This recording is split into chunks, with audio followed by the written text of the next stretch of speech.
This video will be concerned with the innovation funnel. Essentially, what we're going to do here is to look at the way in which innovative projects are selected and look at the ones which are rejected. It's a very straightforward methodology. We start with a large number of ideas and we filter out the ones that we want until we finally get to the precise one we want, which is the innovation that the business would carry forward. So it's really a filtering exercise, and indeed the name suggests that it's a funnel. A funnel means we start with a large number and we reduce it down to some specific number. So here we're looking at innovative ideas and trying to select amongst a set of innovative ideas which one the business will look at. Now, the innovation funnel is a key concept which enables organizations to develop innovative products and processes. It's a methodology. It's a way of approaching the selection of an innovative idea. It's often the case that a business may have several ideas and they have to select which one to carry forward. They simply don't have the resources, the manpower, or perhaps the physical resource, the capacity, or even the financial resources to develop all of these ideas. And besides which, not all of the ideas will have the same degree of risk. Some of them will be riskier than others. So the management of a business must select which one is going to be carried forward, as I said earlier. And this is the concept of the funnel. All innovations that exist are there to meet a customer and market need. So I suppose that is really the primary selection criteria. There might be lots of ideas in front of the business, but really which one is likely to address a need that the customers have, and perhaps the customers have the need and they don't recognize it yet. But once the product is developed and put in front of them, there would be a market. It's often the case that customers have a demand for a product that doesn't exist, which may sound crazy. And indeed, an economist will tell you that demand has to be effective. It has to be real and backed by money and has to be perceived. But sometimes in our heads, we would like, almost in a fantasy world, to have a certain product that simply doesn't exist. A good example of this would be a microwave oven.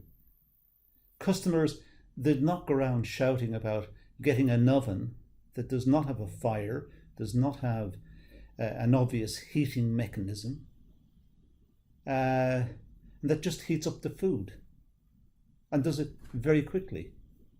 But when the product was developed and put in front of the customers, the consumers in the marketplace, they bought it. So here was an idea which was totally innovative.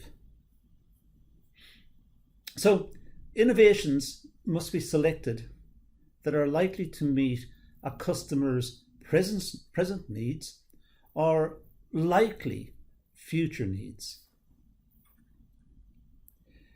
The purpose is to create products and processes that can be converted to manufacturable or an economic form.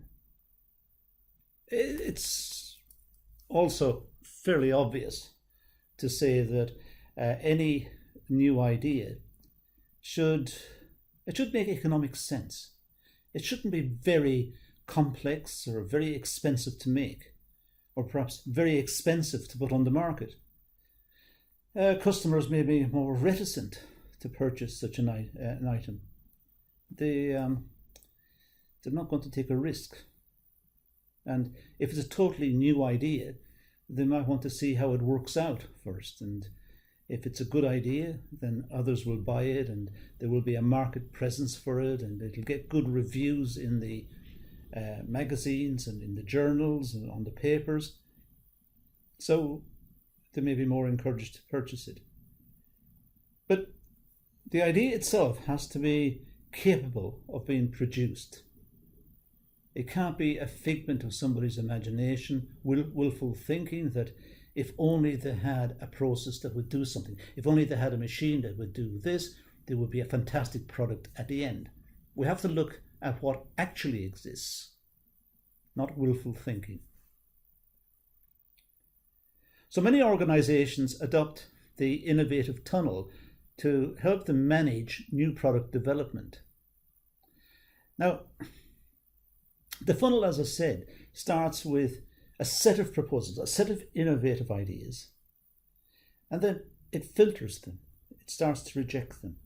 It rejects some, I should say. It keeps others, and eventually it'll reject some more, and eventually it'll get down to one or two. But the whole process of filtering is done in a very rational way, a very business-like way. They're not just jettisoned, they're not just thrown away. They are considered. There is arguments for the development are put forward, and arguments against the development are put forward, and someone in the end has to make a decision. Yes, this is a good idea, or no, it's not. And that's the idea of this funneling process. The principle of the innovation funnel involves the development of many products and service ideas.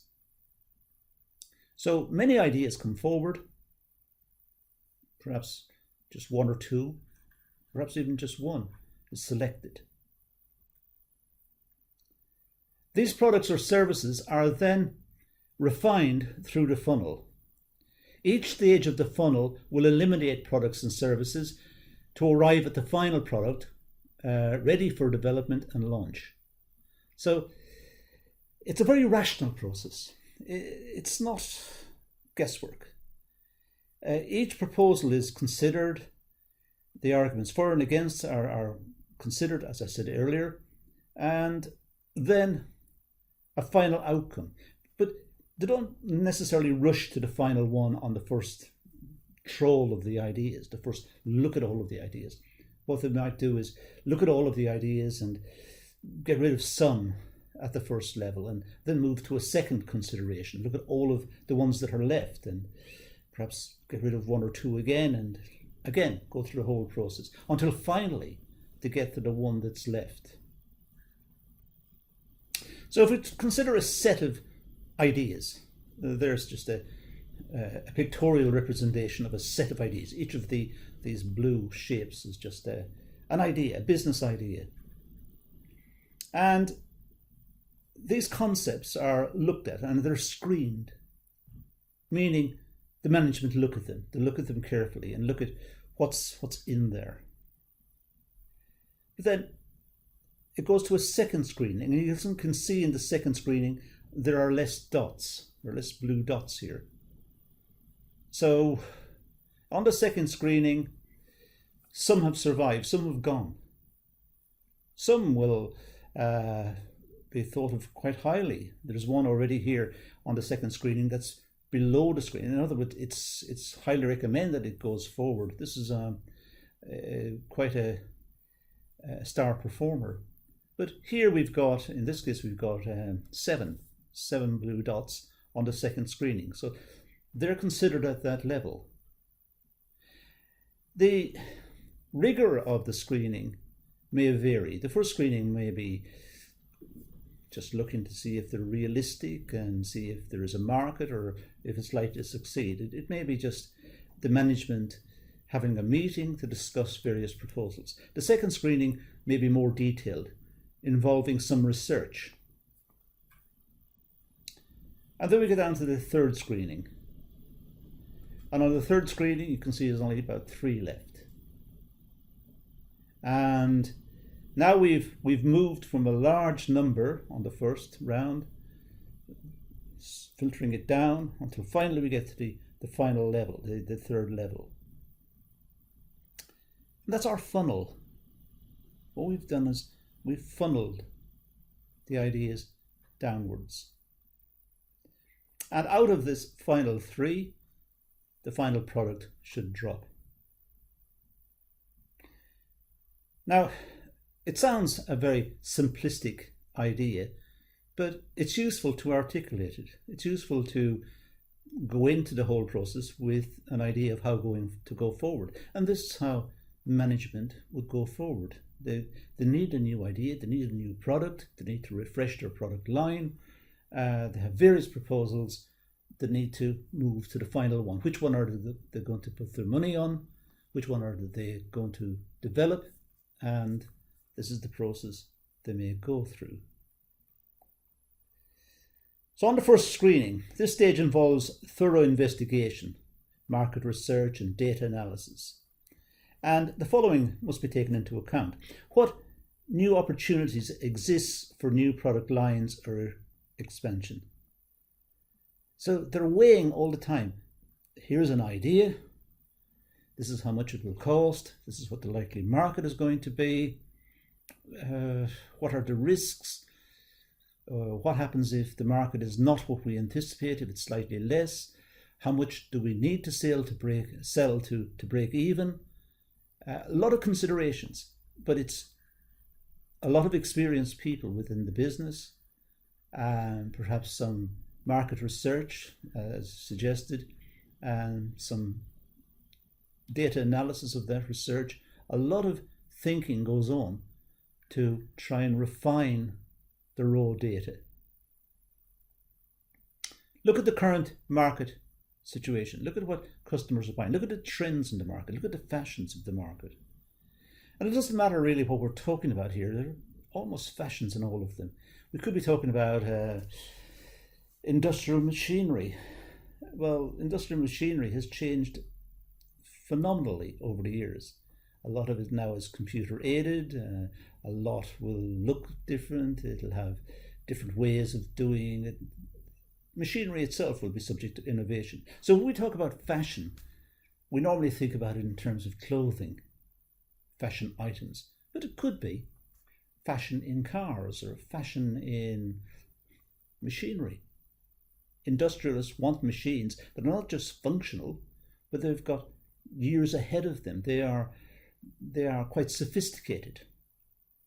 And to some extent also the management may be quite proud of the fact that their organization has state-of-the-art equipment. All of it is adding into this idea of the fashion. The initial screening is the process where initial ideas, sometimes very rough ideas, are set out. Proposals, just thinking out loud, suggesting ideas. And it's looking at possible new avenues for the business, perhaps to start a new product line related to what they're doing currently, but at the same time, a variation. It's a product development. And these are set out, and against the product development idea is the idea of getting machinery to work towards generating a tangible outcome. So that would be typical first screen activities. The top of the funnel, and as the top of the funnel is fed with many different products and ideas. These ideas come from the organization knowledge base. Now, the knowledge base would be the customers, feedback from customers. That's a very important source of knowledge for any business. What are the customers saying? What do they think? Do they agree, disagree? Would they like to see changes? Doing market research, in other words. But also looking at the competitors, because the competitors are not standing still. They're bringing out new ideas and changing the product line. And so the competitors will also be engaged in this process. So it's a whole dynamic process, market dynamic process, where the competitors are changing the products, the customers are feeding back what they would like, and all of this has been fed back to the organization, who's got to make a decision about where to make the investment. It could come from research. Now, research could be, in a sense, more soft research, the softer side, more gently done. It could be research just through focus groups or talking to customers, or it could be fundamental research. Fundamental research means a new material has come on the market, a new source of supply has come on the market, a new machine that could be used to build this product has become possible.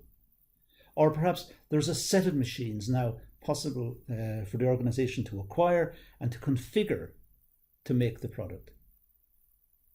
In other words, the organization must keep abreast of what is happening in terms of product development, machine development, what's happening in the market, what the competitors are doing, what customer feedback is. It must keep up to date with all of that. It may have partners to help it in doing this. Some organizations work closely with other organizations in their supply chain. An organization supplies particular raw materials and will have a vested interest in that company doing well. So they may bring forward ideas and say, look, we supply the raw materials, but why don't you make the following new products? And there's a source of ideas. So it could be that the organization has partners, organizations that it deals with. And some companies may also have involvement with colleges and universities where students come up with ideas and feed those ideas to the organization. Not all of the ideas will be accepted. Some of them may sound a little crazy, but some of them might be worth considering. And out of those, the funnel suggests maybe one or two might be worth carrying forward. Look at the experience of the management. The management, if it's good management, will be aware of what's happening in the market, look at the trends in the market, but will also have the experience of knowing what is likely to succeed, and also looking at the proverbial bottom line, looking at how much is it going to cost to develop this, and what's the likely return. Will it make a profit? Will it enhance the product line? Or if this new product is going to replace an existing product, which product will it replace, and how much revenue or which markets will be affected as a consequence? It's all down to the experience of the management and what they decide. Market analysis is very important. Market analysis means going to the customer on a more or less continuous basis, having feedback from the marketing manager, the marketing director, the marketing team about their contact with the market and what their customers are saying, and involving customers, if at all possible, through focus groups, through some sort of input mechanism, to have customers suggesting what they might want to have as a new product, or what variations to the existing product will help them. So the purpose of the stage is to collect as many ideas as possible for screening suitability. That's screening one. Collect as many ideas as is possible. Just put everything out there, put everything out for consideration. It must ensure that the products, ideas, and processes are in line with the organization's strategy and objectives. Don't just put every idea out, but all relevant ideas out, I should say. In other words, it's collecting a lot of ideas, but they all fit with the theme of the business. What are the skills and competencies of the business? What machinery and capital, and how is the business constructed and configured? All of this must be taken into account. And if the product fits with what the company can do, and can do presumably with as little investment as possible, in other words, by reconfiguring machinery and turning personnel over to look at this new product, if that can be done quite cheaply, it will become a much more attractive product. But looking at the initial set of ideas, just a quick scan of the first set of ideas would suggest which ones could be put into the proverbial hat for consideration. which ones could be put into that group for consideration. So you're looking at a set of ideas which fits what the company does currently. They're not in a completely different area of the market, requiring specialist machinery, specialist staff, specialist training, new marketing. They're essentially within the same areas the company's working, but there are variations. At the screening level, the first level screening, the product offerings are very broad, as I said. The next stage begins to screen and refine the process. So we move to screening 2. This is the refining process, the development of selectable suitable products, or selective suitable products. So you can see from the diagram that screening 2 is reducing the number. There's more focus now. So this is the stage. This is the first stage of screening all ideas, products, and processes and projects. So it's now getting down to all of the ones which had a question mark at the screening 1. They've gone, not considered anymore. Now it's more focused. Each idea is taken into consideration and assessed to ensure that they are feasible, to ensure that they can be done. They're not just fantasy. These have to be looked at very seriously to make sure the company can do. Has the company got the capacity to do it? Have the staff got the training? Have they got the right machinery in place if it's manufacturing? Have they got the right personnel? Have they got the right systems? It goes through. Have they got the right organization? Have they got the right administration? Go through everything. But at this stage, it's getting serious, because now they're focused in on a few ideas that are, all of them, quite possible, that what they need to do is select the best one. So does the idea match the company goals and objectives? Is it realistic and achievable? As I said, it can't be fantasy. It can't be some wonderful product that the company does not have the resources to develop. This has to be real. And is it cost efficient? Does the company have sufficient resources and capabilities to further develop the idea? So is it cost efficient? Is it, in other words, is it realistic again? It's really the same point. 2 and 3 here are very similar. It could be a good idea, but perhaps the company simply doesn't have the resources to develop it. So that needs to be looked at. So screening 2, the most feasible and attractive opportunities and ideas are passed through the funnel for conceptualization. Time costs and resources are allocated to further develop the idea, and this would involve prototyping. So on to screening 2, there's an idea for a new product. It's out of this reduced set of ideas. But now they might look at prototyping, building an example. If it's a physical product, build an example. It doesn't have to be very sophisticated. It could be just the right size, shape, talk about its functionalities. Give the decision makers something tangible to look at.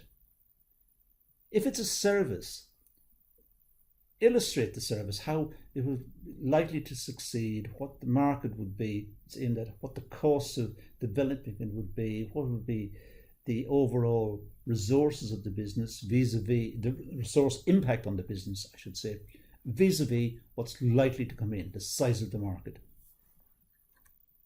So look at advertising. How would the product be launched? It's not just good enough to say the company's got a great idea and has built a great product. If the customers don't know about it, it's not going to happen. It may happen over a long period of time because of word of mouth. But the company perhaps can't stand around waiting for that to happen. It's a long time. So they might have to look at more aggressive projections of the product, more advertising perhaps. And there are different types which they could look at. Of course, the idea has to be tested. It has to live up to what the company claims. If the company says this product will last a year, they've got to test it. They've got to make sure that their claim is realistic. Ideally, the company should work out that this product will last 2 years, so they can claim it will last a year. So they're not going to alienate the customer by having a product failing in the first couple of weeks. It has to be tested. It has to be tested against the claims. Will it do what the company says it will do? Will it actually deliver? So there's a testing that needs to be done at screening too. And look at the packaging and the manufacturing of the product, and make an assessment of its features. How is it going to be delivered physically? How will it be packaged, and where will it be manufactured, and what machines and what people and what skills and what are the logistics involved in this? How, in a practical sense, is this going to be done? And all of this needs to be considered at the second screening. And don't forget, there are several proposals at the second screening.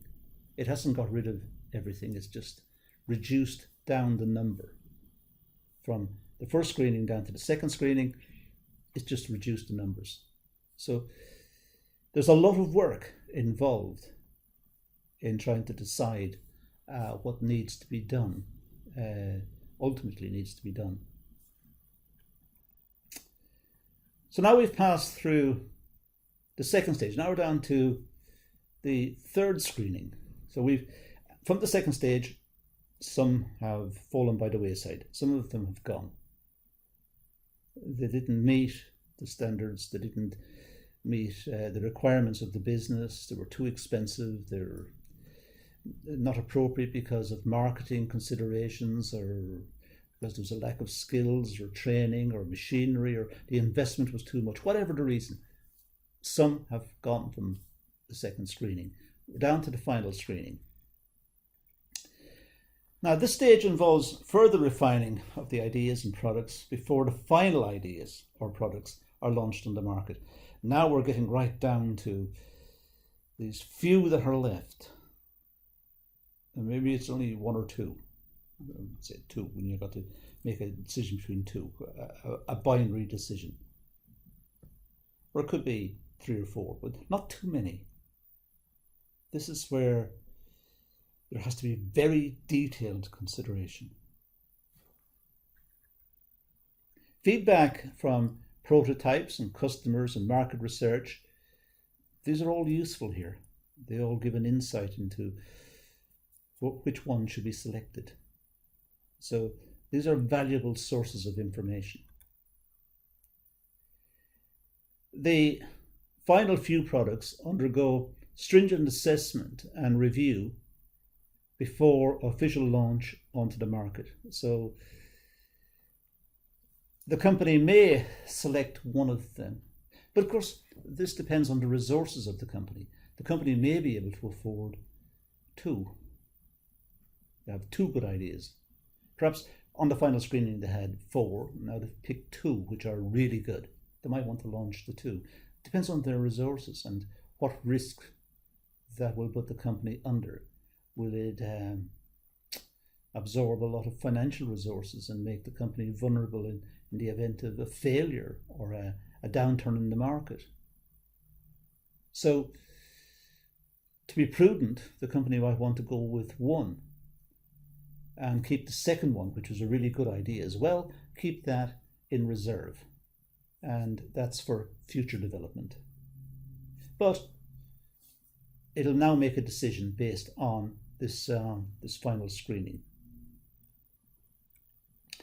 During the stage, unsuitable products are eliminated, and the product that passed through the screening are then launched. So the products that have come through, usually perhaps 1, but depends, that product will now be launched onto the market, will be marketed and delivered to the outlets on the market so that customers may acquire the product. Based on feedback and testing, the final decisions are made to either continue with the new product or discard it. Even at screening stage 3, having now carried on with this development, they might have put a lot of resources into developing it, and there might be an actual product developed now that's functional, that works. They may now want to take it out and get customers' feedback. And based on those customers' feedback, we'll then go for a full launch of the product. But if the customers' feedback are adverse, they're not very positive, then they may kill the idea. Even at that stage, even having coming through the third screening, the second screening, down to the final screening, they might still want to kill off the product if the feedback was not enthusiastic. So now we've got to the final stage, they may want to have further evidence. So feedback from evaluations and benchmarks, costs, resources, manufacturing, and margins, they all play a role at this stage. Everyone's involved now. The finance people will talk about the markup, how much is going to be charged for it, the different budgets will be set up, distribution costs, marketing costs, manufacturing costs, everything will now be considered in detail, looking finally towards the final gross margin. Looking at what the company will get and looking at the net return after everything has been paid. What will the company come out with? And if that looks good, then a decision could be made to launch the product. So now we've got the final product, if it goes through all of those stages.